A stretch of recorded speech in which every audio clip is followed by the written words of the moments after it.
खेला हमके पोलाई के खेले हुए खेला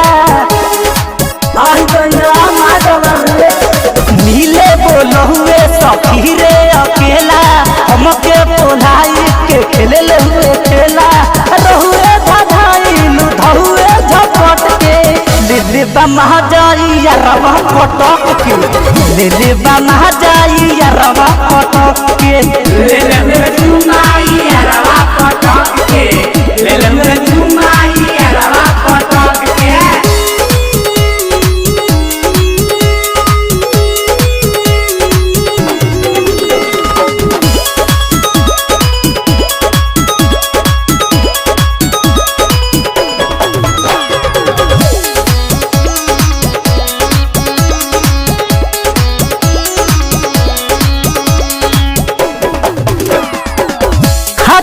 घुसौले रे हमर के भबर हुए रे हरे सखी बाबू रे हाथ भीतर घुसौले रे हमर के भबर हुए रे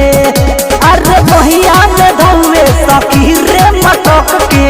दिल्ली बना जाई रवा पटक के दिल्ली बना जाई रवा पटक के ले चुमाई रवा पटक के ले चुमाई रवा पटक के म्यूजिक बाय मन्नू राजा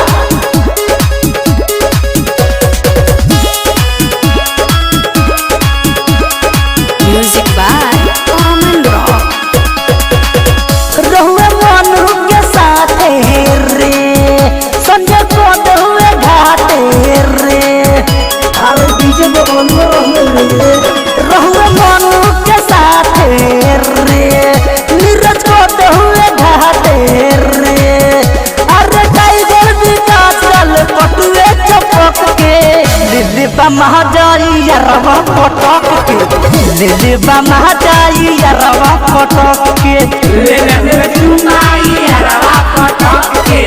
ले चुमाई रवा पटक के मिक्स बाय दिव्यांशु स्टूडियो हवा बाजार।